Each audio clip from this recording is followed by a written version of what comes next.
Any car you refuses to work on? Yes, there are. Old cars. Here's the deal. When you bring in a car, if it's a new car, fine. If it's a recently, within, let's say, 18 to 20-year-old car, that's perfectly cool. However, there are certain cars that people want to do things in that will destroy the car if we try to work on it. So, for example, like if you bring in like an 80s series Cadillac, 1980s Cadillac that has all the little grills in the front, and you want to replace those 4x6s up on the top of the dash. In order to get to those, I have to pop the factory grills out, pull the screws behind it. Pop those factory grills out, they're going to shatter when I go to do that. They're going to break into a million pieces. When we take cars in that are older, we look at them and it's like, okay, this is going to break, this is going to break, this is going to break. There's no way we can do this without breaking those. So we immediately have that conversation with the customer because Paul doesn't, and we say, hey, look, in order, you either A, have to find replacement parts for these, or we can't do this install.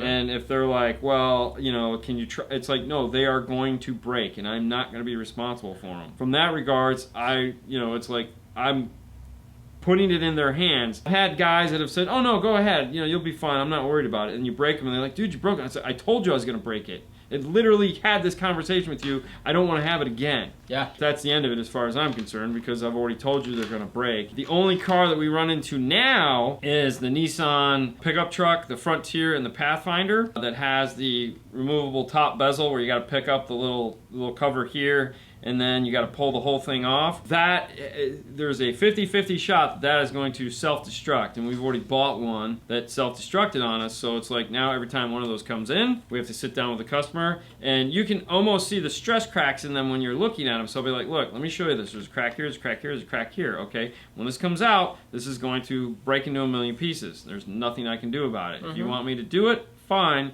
but we're not going to be replacing this part for you because Nissan made a substandard piece.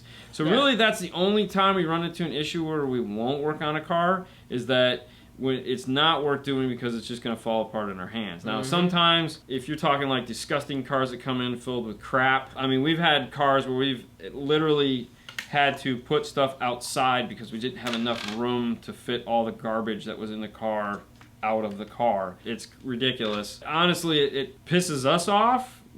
Really starts off a bad install because we're angry because we just had to clean out your car. Oh yeah, it's just not fun. No, and it's like I don't. We had one guy that just like lost his crap because we had to pull all of his stuff out of his car, and I was like, dude, you had an appointment, you knew you were coming in, and he took everything out of his trunk and he put it in his back seat. Yeah, and it was like, well, the closest way to get to your battery is through your back seat, so we got to pull all this, pull all this stuff out and.